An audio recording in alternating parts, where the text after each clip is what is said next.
Oi, pessoal. Quarta-feira era para ter tido seminário hoje, mas a internet não colaborou, tá? Aí eu vou fazer um videozinho rápido sobre conjuntos. Notem que já tem coisa escrita porque eu comecei a escrever, mas aí eu apertei um botão errado e eu achei que tinha pausado a gravação, mas eu cancelei, eu encerrei a gravação. Então vou começar do zero de novo, porque, enfim. Hoje foi um dia que eu mexi o dia todo com burocracia, então ah, eu não estou muito bem. Ah, no, eu odeio burocracia, odeio formulários e enfim, tá tudo bem. No último vídeo, tá, a ideia, o que eu falarei hoje no seminário, que eu tô fazendo aqui, no último vídeo a gente viu que dado uma concatenação finita de produtos cartesianos, por exemplo, isso aqui, ó. Você tem conjuntos a zero, a um, a 2 e a 3. E aí você faz o cartesiano desses amiguinhos.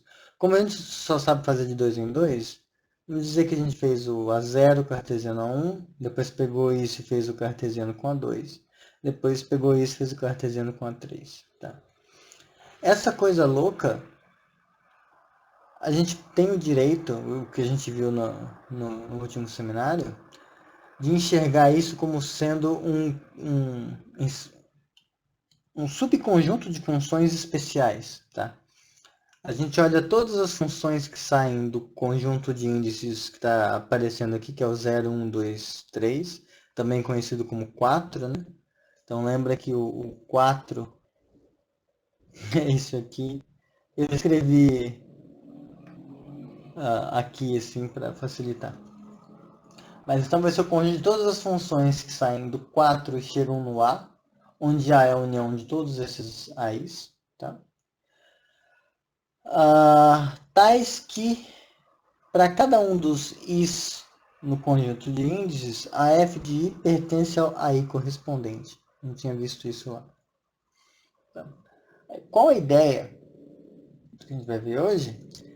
É que o axioma da escolha está intimamente ligado com esse tipo de conjunto aqui. O nome, nota que o que é uma ênupla, né? Uma quatrupla nesse caso. Uma quatrupla é uma. A gente, com essa objeção, a gente enxerga ela como sendo uma função que a cada conjunto de índices escolhe, vejam bem a palavra, escolhe alguém que pertence ao array correspondente. Isso é essencialmente uh, o tipo de objeto sobre o qual trata o axioma da escolha. Então, o que a gente vai fazer no vídeo de hoje, que vai ser curto porque não é seminário e tem outras coisas para gravar também hoje. A gente vai ver como o axioma da escolha está envolvido nesse negócio aqui. Então vejamos. O que eu tinha escrito também é que para a gente a gente tratar das coisas que a gente vai ver hoje, vai ser eventualmente útil a gente ter esse tipo de notação aqui. Dado um conjunto A, uma família A, a gente diz que ela é indexada, esse conjunto é indexado por um outro conjunto I, se existe uma função sobrejetora com domínio em I e que a imagem é o A. Tá? Isso aqui é só para dizer que a gente pode eventualmente a gente quer pegar um conjunto e escrever ele assim. Para um certo I que vai variar de acordo com o contexto. Tá? Nota que a gente só pede que essa indexação ela seja sobrejetora, então pode ter repetições, coisas assim, tá? Não precisa ser uma bijeção de um conjunto no A. Quando é bijeção, em teoria dos conjuntos, se essa F ela é bijetora, a gente costuma dizer que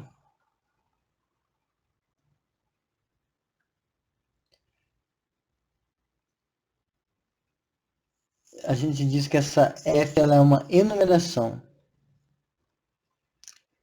Mas principalmente quando esse conjunto I é um número ordinal ou um número cardinal.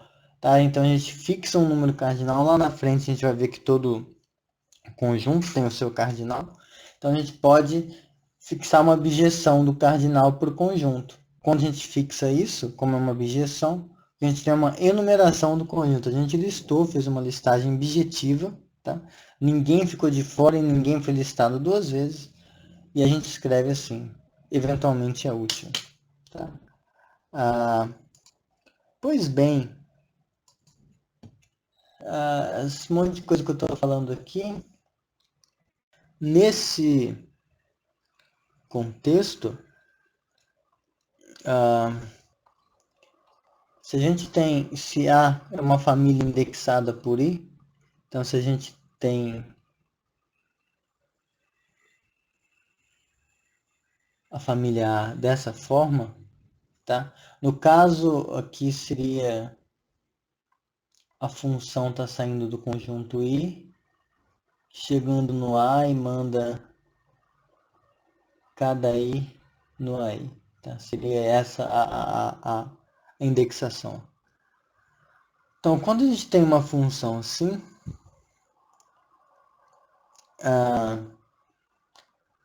é comum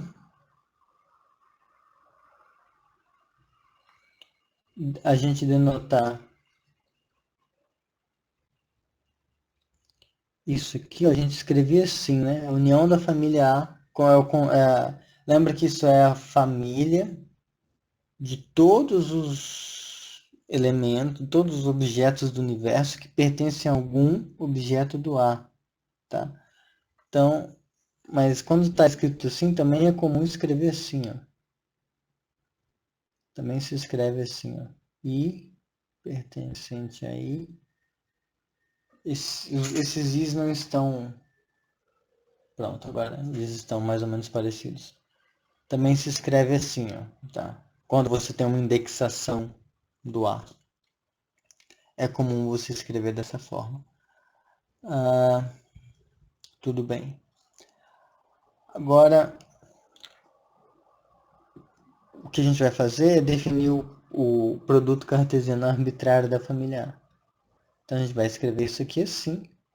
Ou, quando estiver indexado, a gente também escreve assim. Que aí está de acordo com a notação que a gente tinha visto nessa aula aqui, ó. Era esse P do produto, aí os índices correndo aqui embaixo. Então, isso aqui a gente define como sendo o conjunto de todas as funções que pertencem a esse conjunto de funções aqui. Então, são funções que saem do conjunto de índices e cuja imagem está contida na união de todos os AIs, tá? Tais que, para todo I que pertence a I,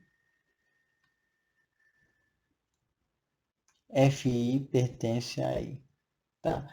Esse tipo de afirmação, esse predicado, por assim dizer, a gente vai abreviar ele dizendo que F é função escolha. F. Um dos jeitos que a gente vai usar para abreviar é assim. É uma função escolha. Uma função que escolhe para cada I um elemento dentro do AI. Tá? Um outro jeito, talvez até mais comum de chamar isso aqui, em vez de função escolha, porque se você a função de I escolha, uma função depende do... Então, um outro jeito é chamar de I upla. Você não tem a N upla, a 2 upla, 3 upla, então a I upla é um negócio assim, que em total concordância com o que a gente viu com as N uplas, com as 4 uplas, por exemplo. Tá? Então, esse negócio aqui, essa simbologia denota esse conjunto, tá? Que a gente vai chamar de produtório, ou produto cartesiano arbitrário. É o produto cartesiano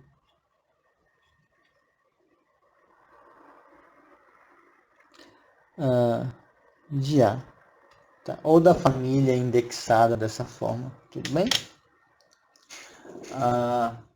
Ok. Agora, o curioso desse tipo de animal tem algumas coisas a mencionar. Assim. Primeiro, observações, né? Então vamos lá. Como eu faço aqui? Observações.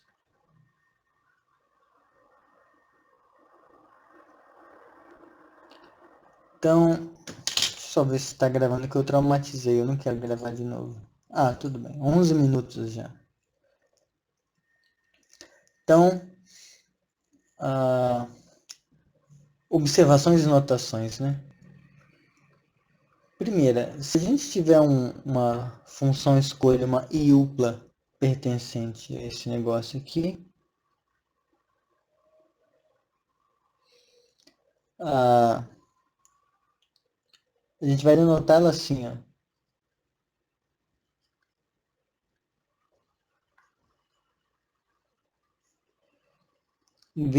A gente vai, em vez de escrever como sendo uma função de i no negócio, a gente vai escrever ela assim, ó. Fi com i pertencente a i. Nota onde que? Onde esse fi é a imagem do i pela f em questão. E ele pertence ao AI. Tá bom? Isso está em total acordo com o que a gente tinha visto antes. Então, eu pausei porque uma moto horrível passou na rua. Então veja que, por exemplo, se a gente tiver isso aqui, ó, 0, escrever assim. Suponha que a gente tem f, a função que sai de 0, 1 e vai a 0 união a 1. Tá complicado o barulho. Manda o 0 no A0 e manda o 1 no A1, onde esse cara pertence ao A0 e esse A1 pertence ao A1. Então, essa F a gente vai poder... Aliás, ela devia se chamar A, né? Pronto. A gente pode escrever essa A como sendo... Quando a gente escreve assim, I pertencente a 0, 1, é só um jeito diferente da gente escrever a 0, 1, tá? Só que vejam que curioso. Aqui, quando a gente escreve dessa forma, em certo sentido a gente está assumindo na hora de escrever a ordem entre os elementos do conjunto de índices, tá? Isso está sendo explicitado, a gente está meio que ordenando quando a gente faz assim. Aqui a gente está, em certo sentido, livre disso, porque isso aqui é só um jeito de... a gente só está atrelando esse valor I do... A gente está fazendo o valor I do índice variar no conjunto de índices, está dizendo que isso aqui varia de acordo, tá? Mas não... A gente fica livre de notações assim. É menos... Essa notação é um pouco menos exigente. Tanto que a gente pode escrever assim, ó. E não há restrições sobre o que esse conjunto aí pode ser. Ele pode ser infinito, não ordenado, o que for, tá? Então é uma sinalização interessante. Sempre que eu posso eu uso essa notação, mas tem gente que não gosta. Tá, essa é uma observação. Outra observação é que se AI é igual a um certo conjunto X, digamos, para todo I que pertence ao conjunto de índices, então quando a gente olha o conjunto de todas as funções que saem de I e vão para X, isso é a mesma coisa que você fazer o produto cartesiano arbitrário dos AIs, onde cada um desses AIs é o próprio X. Tá? Então, isso às vezes causa umas confusões tão engraçadas. Eu lembro que acho que no auge de análise funcional, o professor fez toda uma discussão de por que você podia olhar o espaço das funções reais, das funções de R em R aqui como tendo a topologia induzida quando você faz a topologia produto, negócio de topologia, tem uns vídeos sobre isso já. Quando a gente faz isso aqui, e por que a gente podia enxergar esse produto cartesiano como sendo conjunto de todas as funções dessa forma, e por que você podia importar a topologia de um para o outro, quando na verdade para mim ele estava só falando que A era igual a A, tá? Então, explicitamente você pode ver o conjunto de todas as funções que saem de I e vão para X como sendo o produto cartesiano desses AIs, onde cada um desses AIs é X, porque é a definição mesmo do que seria esse cara, tá? Nesse caso. Então não há muito problema. Aí agora vem talvez a observação mais interessante que eu acho sobre esse negócio. Para a gente definir isso, o que a gente fez? A gente pegou esse cara existe pelo axioma da união.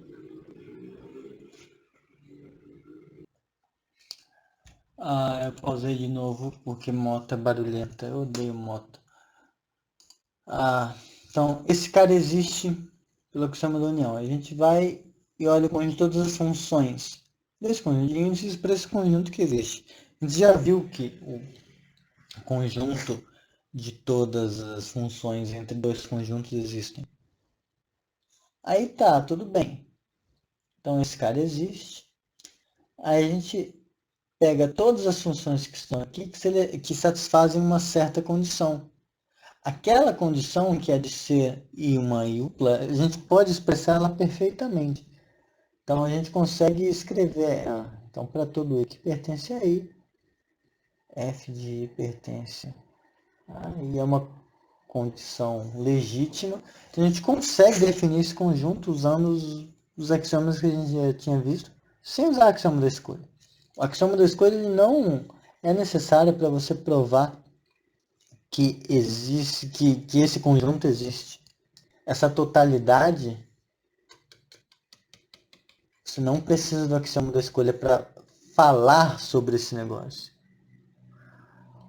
O curioso é o seguinte: suponha que a gente está nessa situação aqui, ó, onde a I é diferente do conjunto vazio para todo I que pertence a I.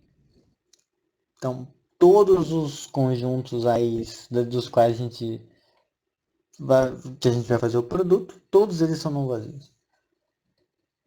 Então, esse conjunto que a gente sabe que existe,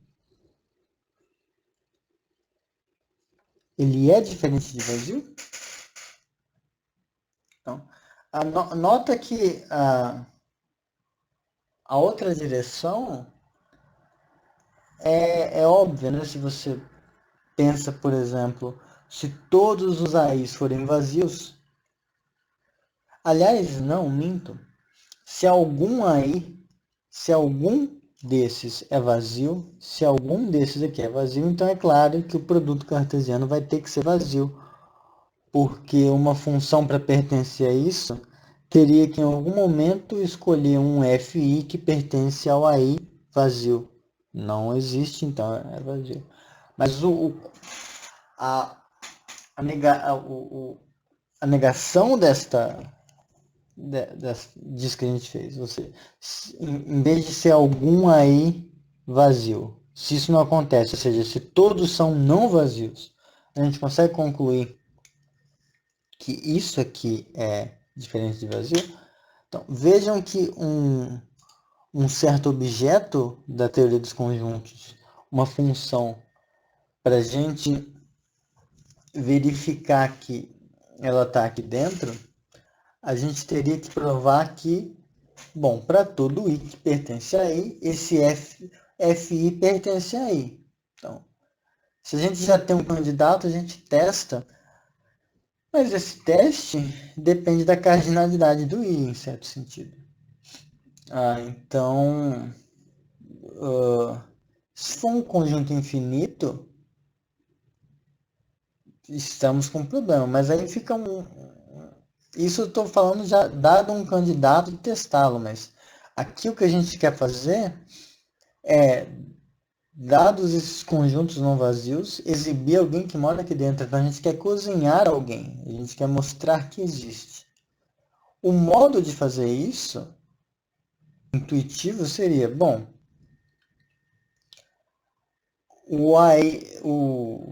um desses AIs é diferente de vazio. Todos os AIs são diferentes de vazio. Então, para um I particular, existe um AI que pertence a AI. Aí você fala, bom, ora, então faça o seguinte.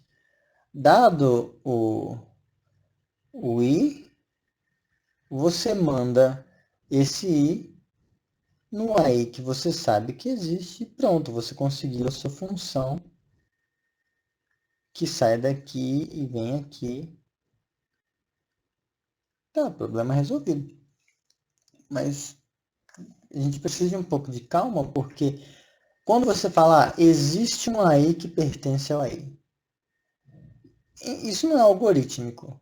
Isso é a informação que você tem pelo AI ser não vazio. Então, em certo sentido, quando você fala existe esse AI, você está escolhendo um. Tudo bem. Escolheu um cara. Suponha que o conjunto de índices I é finito. Tá? Então você faz pro A0, faz pro coisa, faz para 2, faz para 3, faz até o AN. Então, ótimo, você escolheu finitas vezes, é um algoritmo finito, tá? E, portanto, você mostrou que existe. Mas como que você garante como que você faz uma demonstração finita dessa natureza, dizendo que se o conjunto I for infinito? Como que você vai escolher infinitas vezes? Tudo bem. Sua alma é imortal, tudo bem. Sua alma vai continuar escolhendo depois que você morrer. Eu não quero entrar em conflitos religiosos. Mas o problema é que a demonstração é para quem está vivo. Então a demonstração é finita. Tá? Pelo menos em matemática clássica, digamos. Então você fica de mãos atadas para fazer isso. Se não tem um axioma dizendo para você que você pode fazer isso. E é justamente aí que entra o axioma da escolha. Tá? Como a gente vai ver. Agora, deixa eu pausar para escrever bonitinho. Tá, então é isso aqui. Ok? São equivalentes em ZF. Essas duas afirmações aqui.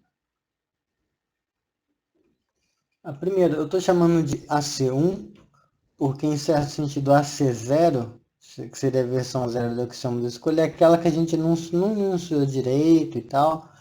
Tá? Então aquilo lá para mim é a 0ª versão. Aí a C1, agora direitinho, tá? Não vou entrar nesses méritos aqui não. E eu ia ter que editar tudo que eu já escrevi no texto oficial, então fica assim, tá? Meus nemesis podem considerar isso como uma vitória parcial, tudo bem. Então, o teorema que a gente vai provar é o seguinte. Em ZF, ou seja, quando você considera a linguagem inteira dos conjuntos com todos os axiomas que a gente viu, sem o axioma da escolha, tá? Em ZF, se a gente assume essa sentença, isso aqui, essa sentença aqui, que diz se A é diferente de vazio, então se A é um conjunto que é diferente de vazio, e tal que o vazio não é um elemento dele, tá? Então todos os elementos do A são não vazios. E mais ainda, essa segunda parte, sempre que você pega dois elementos da família A que são distintos, então eles são disjuntos. Se a sua família A satisfaz esse monte de condições aqui, tá? Se é uma família não vazia de conjuntos não vazios 2 e 2 disjuntos, então existe um certo conjunto no universo tal que esse conjunto intercepta todo mundo da família A, intercepta num elemento só, ele é unitário, tá? Lembra que dizer que é unitário é uma coisa que a gente sabe dizer, então tem um único elemento.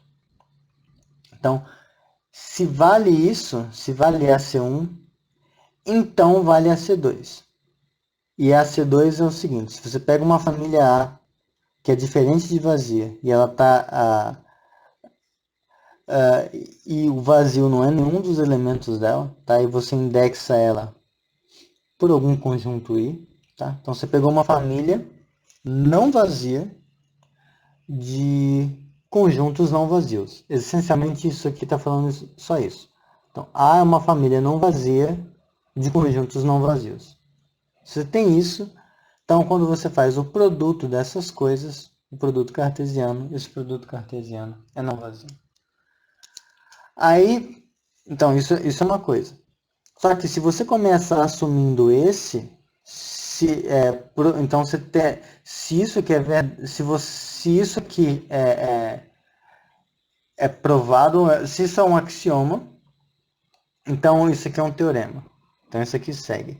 Se esse aqui for um axioma, então esse aqui é um teorema. Então eles são afirmações equivalentes, tá? Entre si, em ZF. A gente não usa o axioma da escolha. Isso tudo bem, isso aqui é o axioma da escolha, tá? Mas isso aqui, a princípio, não é. Só que a gente vai... Então eles são logicamente equivalentes, é isso que eu queria dizer. Tá bom? São sentenças distintas, tá? Mas que elas são equiprováveis quando você está só no ambiente dado por esses axiomas aqui, tá? Se você tem um, então você tem o outro. Se você tem o outro, então você tem um, tá? É isso que a gente vai fazer. É mais simples do que parece.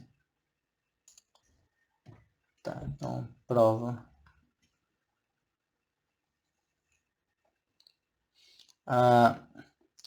Vejam que, a princípio, se a gente tem essa versão aqui, essa versão está tratando de coisas que são duas a duas disjuntas, tá? Esse A, ele já é uma família não vazia de conjuntos não vazios, então, ó, aqui e aqui tá ótimo. O problema é esse, eles não são 2 a 2 disjuntos. Mas aí a gente faz então, para a gente meio que o que a gente gosta, o que está atrapalhando aqui a usar direto é que esses AIs para I, você pega um I e um J, eles poderiam não ser disjuntos, tá? Quando você faz o AI e o AJ. Então Então você meio que fica sem ter como usar esse negócio. Mas aí o truque que você faz é o seguinte. Aqui a gente está nesse cenário, né? Então para cada i, a gente considera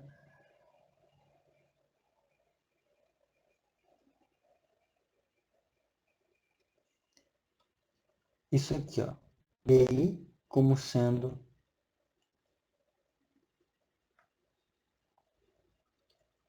essa coisa, tá? E aí,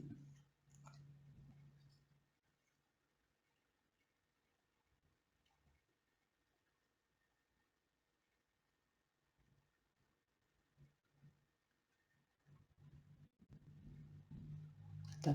Vejam que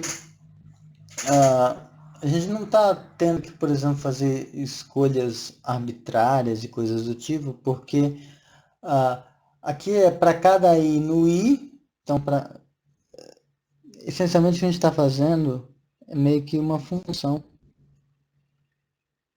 tá? Que sai do i e vai para algum lugar.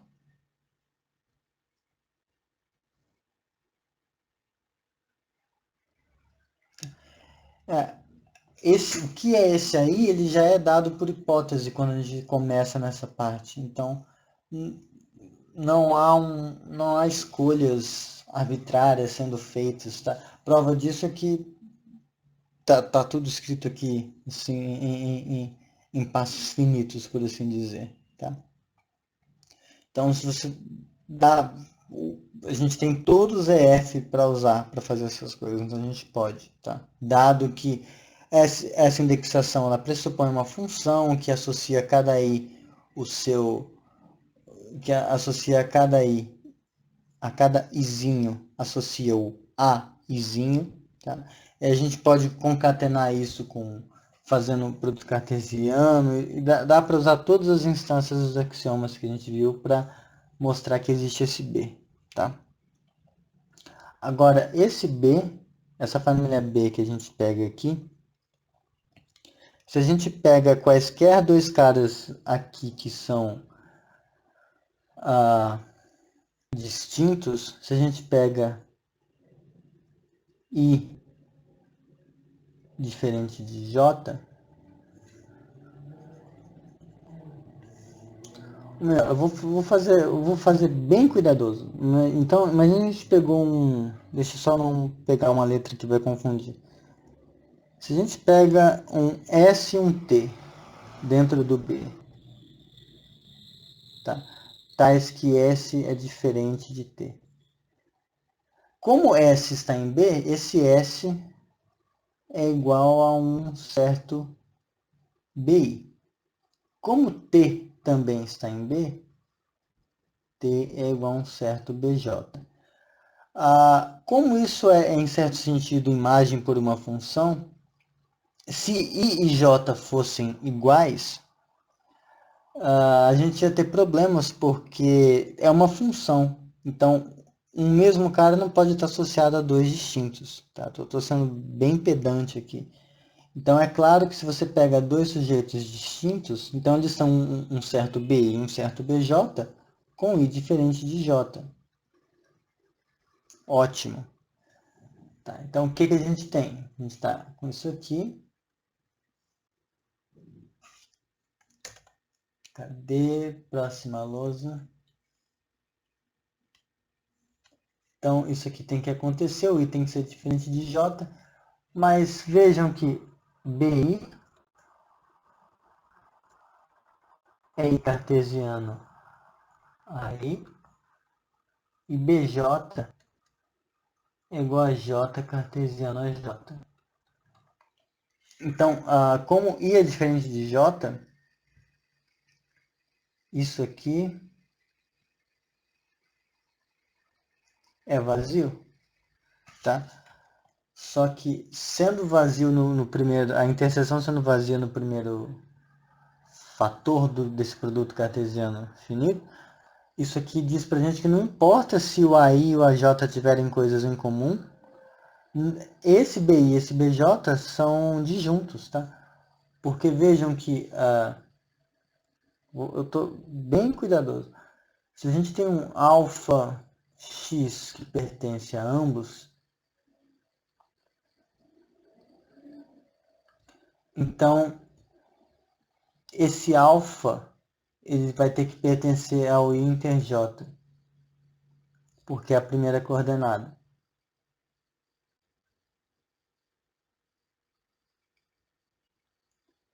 E o x vai ter que pertencer à interseção da segunda, ao AI inter j.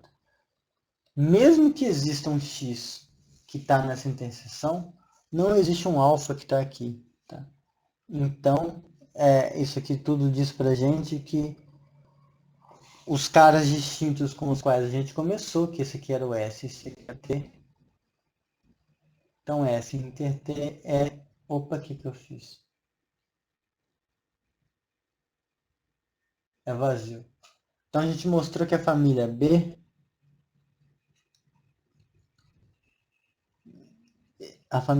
que a gente montou satisfaz as hipóteses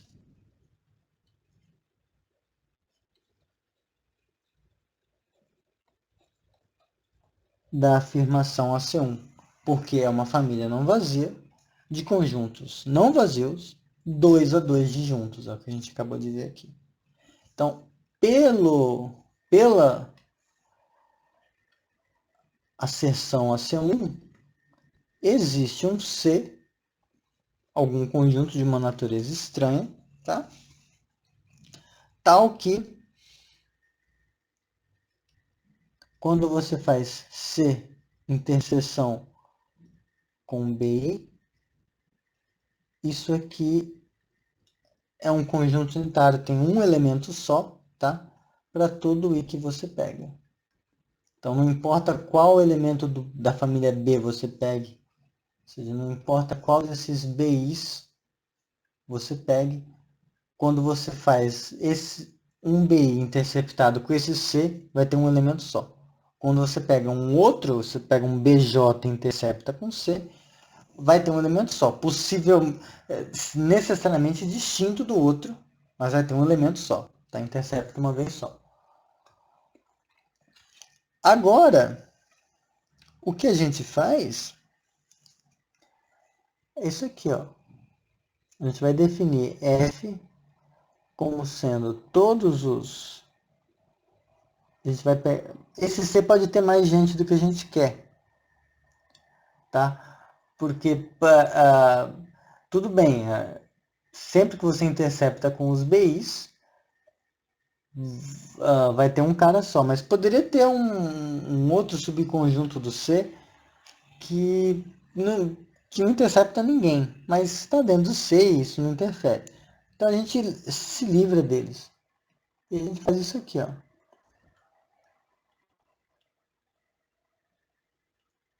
A gente vai pegar o subconjunto do C do conjunto dado pela afirmação AC1, tá?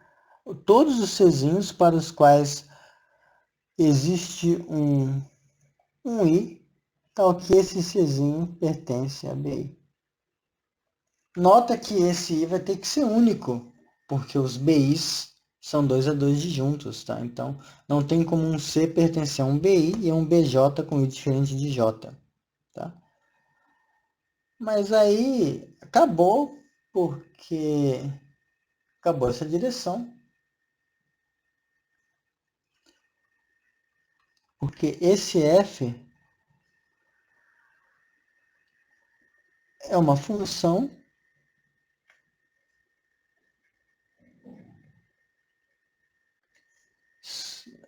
que pertence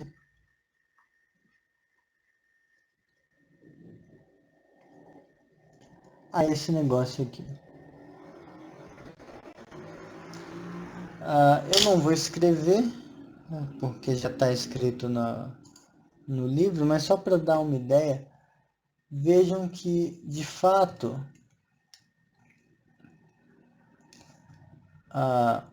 vamos por parte. Vamos por partes. Tá? Se você pega um elemento do F, então ele é algum elemento do C para o qual isso aqui acontece. Só que se isso aqui acontece, então o C ele é alguém que pertence ao BI. O BI é esse produto cartesiano, então ele é uma coisa da forma I alguém. Então todo mundo que pertence ao F é um par ordenado. Então F é uma relação binária. Ótimo. Mais do que isso, é uma relação binária cujo domínio está contido no conjunto de índices I. Tá? Mais legal ainda. Agora, se você, como a família dos BIs são 2 a 2 disjuntos, então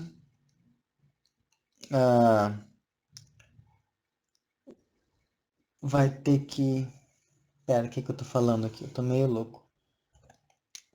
Tá. Então, é uma relação binária. Vamos devagar. Então, esse F é uma relação binária, a gente viu aqui. E todo... E o domínio dessa relação binária está contido no I. Tá? Porque todo mundo aqui, ó, a primeira coordenada é alguém que mora no conjunto de índices. Só que se você pega alguém... Se você começa pegando um elemento no I, um Izinho, tá? Quando você faz o BI interceptado com o C, por conta disso aqui, tem que ter um elemento. Esse um elemento vai ter que estar aqui. Então, o domínio dessa relação binária é o próprio I. Beleza. Agora, usando o fato de que esses BI são 2 a 2 disjuntos, a gente conclui que isso tem que ser, essa F tem que ser uma função. Tá? E, finalmente, pelo modo que isso aqui está acontecendo, ela vai ser uma... pelo modo como a gente escreveu isso aqui, ela vai ser uma função escolha, tá? Para esse izinho. Então, de fato, essa F que a gente pegou está aqui dentro, mostrando que esse produto é não vazio. Tá? Agora, então isso mata uma direção. Agora, se vale a afirmação que a gente acabou de provar, aí é até para mostrar que vale o AC1, é até um pouco mais fácil, porque, veja, a gente tem no AC1, lembra o que a gente quer fazer agora? Se a gente tiver isso aqui, ó, sempre, família não vazia de conjuntos não vazios, então o produto é diferente de vazio. Quando a gente tiver isso, tendo isso a gente quer mostrar isso. Então, dada uma família não vazia de conjuntos não vazios, 2 a 2 juntos, a gente consegue escolher um em cada elemento da família. Tá. Então a gente começa com um A dessa forma aqui. Então, a primeira coisa que a gente vai fazer é indexar ele. A gente vai fazer aquela indexação trivial que eu falei. Então, dado um A nas hipóteses do AC1, a gente vai escrever o A como sendo isso aqui. Conjunto dos A's que pertence a esse A cursivo correndo. Tá? Quando a gente escreve assim, como cada um desses A's é diferente de vazio, o vazio não pertence ao A. E como é não vazio, ele é não vazio. Então, isso aqui, quando a gente escreve esse cara dessa forma, no lugar do I, tá? Porque, outra coisa importante, né? Esse I aqui não é fixado. É para algum I dado no contexto, tá? Então, dado um conjunto A e uma indexação, tá? Então, o AC2 ele vale para qualquer indexação. Esse I não é um I específico, tá? Não é um intervalo, por exemplo. É que eu escrevo muito mal. Certo. Então, tá nas hipóteses do AC2 que a gente pode usar. Então, AC2 nos diz que existe uma G que pertence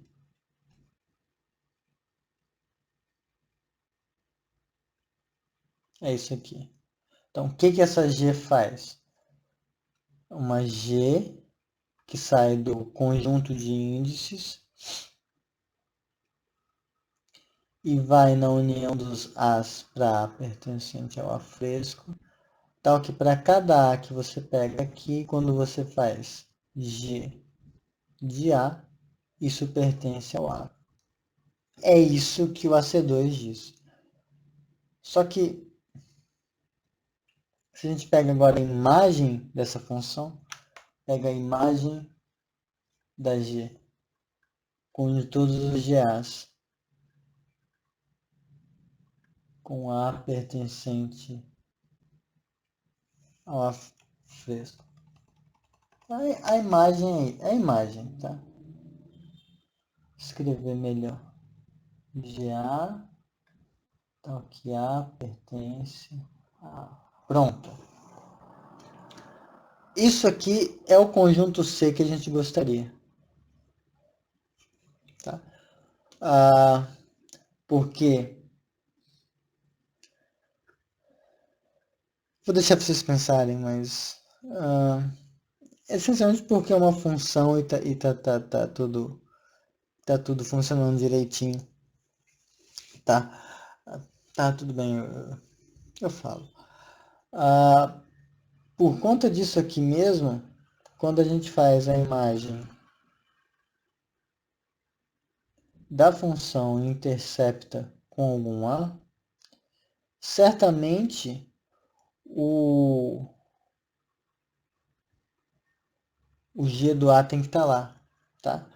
Só que se tivesse alguém diferente aqui, se tivesse algum outro elemento diferente desse G de A aqui dentro, o que a gente ia ter ia... Tá, vamos fazer assim. Deixa eu pegar esse negócio.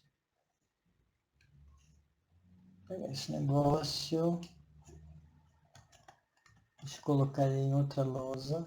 Pronto.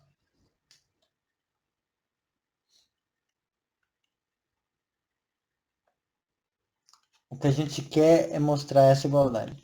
Só que vejam, é claro que como o G de A está na imagem de G, e por ser uma função escolha, ele está aqui dentro. Então, esse aqui é claro. Então, a inclusão, esse aqui está contido nessa interseção, tá tranquilo. Agora, se você pega um y que pertence à imagem da função g e também está em A, então, por um lado, o que a gente sabe é que por estar na imagem, então existe uma linha que pertence ao domínio da G, tal que quando você faz G de A', ele pertence... quando você faz G de A', dá o Y, perdão. Por outro lado, como a G é uma função escolha, a gente sabe que G de A' pertence à linha, tá? Então, Y pertence à linha. Só que a gente começou tomando Y na interseção. Então, Y também está em A. Só que A e a linha são elementos da família A que a gente pegou satisfazendo as hipóteses de AC1. Então, os elementos dessa família são 2A2 disjuntos. Então, se esse cara está nos dois, então é porque eles são iguais. Então, se A é igual à linha, então esse Y que a gente começou tomando é o G de A, que era quem a gente já sabia que estava lá. Então, deu outra inclusão. Portanto, temos aí o que faltava. Então, o axioma da escolha é equivalente a afirmar que o produto cartesiano de conjuntos 2A2, o produto cartesiano de uma família não vazia, de conjuntos não vazios, é diferente de vazio. Tá, isso talvez fique um pouco mais claro agora. Um exemplo típico, né, que é do Russell, que se você tem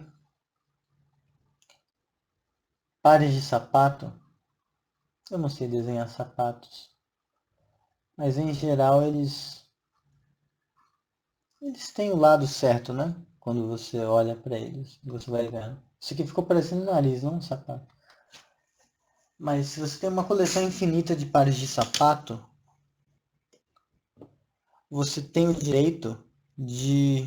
Você consegue escolher um sapato em cada par com uma afirmação muito simples. Você fala, escolha sempre o lado direito. Ou escolha sempre o pé esquerdo. Dá até para você fazer uma coisa mais complicada. Se for um par múltiplo de alguma coisa, você consegue fazer de várias formas que você quiser, mas em passos finitos você consegue dar um algoritmo de escolha definível na sua linguagem que vai te dizer como escolher. Só que se você tiver, em vez de pares de sapato, você tiver meias, as meias elas são uma igual a outra. O que define quem é esquerda ou direita é a hora que você calçou elas, né? Então, se você for se você tiver uma coleção infinita de pares de meia, daí, para escolher uma meia em cada par, você precisa do axioma da escolha. Tá? Então, essa seria a sutileza. Tá? Mas, então, a magia, por assim dizer, do axioma da escolha, não sei se vocês perceberam, talvez, ela está nessa afirmação de que existe. Então, vamos voltar para o enunciado. Aqui, ó. No enunciado, até aqui está tudo bem. Pensa nessa família A como sendo a coleção dos pares de meia. Cada A e B aqui é um par de meia distinto, tá? Então eles são disjuntos. Então, existe um C. Esse existe, ele está fazendo, ele está, em certo sentido, ele condensa todas essas escolhas infinitas que a gente teria que fazer, que precisaria de um algoritmo infinito para fazer elas, e ele diz, existe alguma coisa que faz isso. Ele não diz como é, ele não explicita de nenhuma maneira razoável o que é como você consegue construir numa situação real, digamos assim, ou mesmo numa situação abstrata, mas concreta em certo sentido, do dia a dia matemático. Ele não diz como é esse cara. Por exemplo, se fosse a reta real, vamos voltar para esse cara aqui. Tá? Então aqui se existe onde está a magia. Nesse caso, a magia do axioma da escolha está em você dizer que existe alguém aqui dentro, existe essa função escolha. Tá? O que eu quero dizer com situação real? Imagina que esse conjunto de índices é a reta. Tá? É a reta real. Então, para cada número real, você tem um conjunto não vazio. Aí pode ser... Aí você vai ter lá o A0, vai ter o API, vai ter o AE, vai ter que outro número? Só conheço esses. Vai ter o A3 sobre 2. Para cada número real, você vai ter um conjunto não vazio. E aí o axioma da escolha está falando para você, existe uma função que em cada um desses caras, no A0, no API, no AE, no A3 sobre 2, ela vai escolher um infeliz em cada um desses conjuntos. Ela vai escolher um em cada. Ok?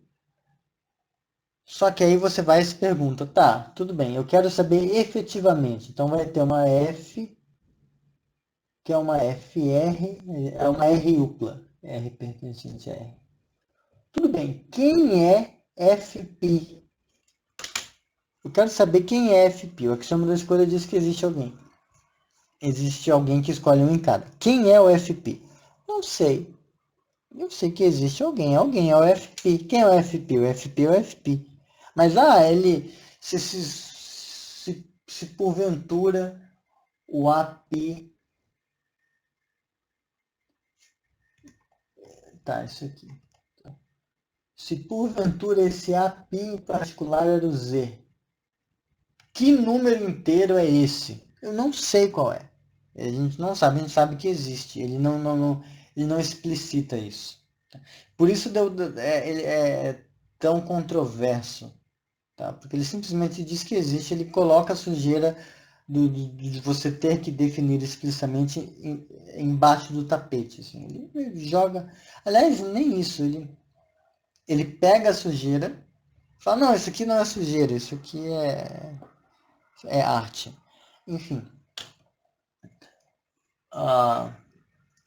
Então, o Oxamo Escolha faz isso e tem gente que não gosta, mas a questão é, o Zermelo, quando ele sacou isso, a, a grande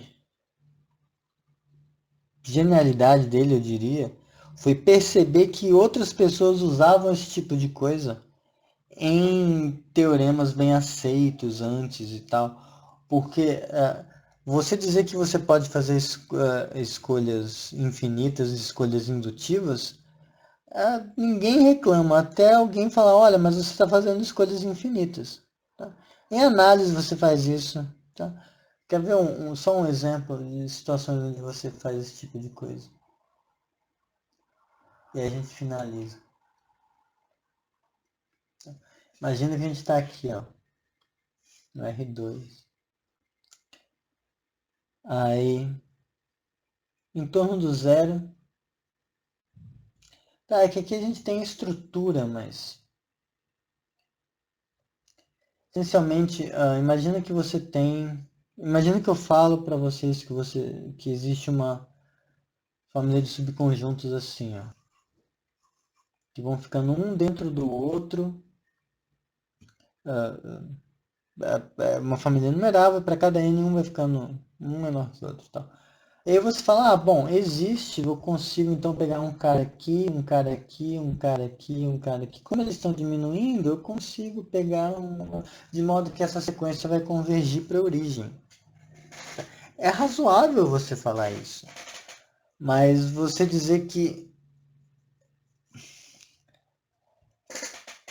esses processos de escolha, talvez esse aqui até, pelo modo como eu fiz, tenha como você usar um pouco da boa ordenação dos números naturais para fazer um processo indutivo, mas existem uns processos de escolha que você faz que parecem muito naturais e, não estou usando a axioma da escolha, mas você está, tá bom?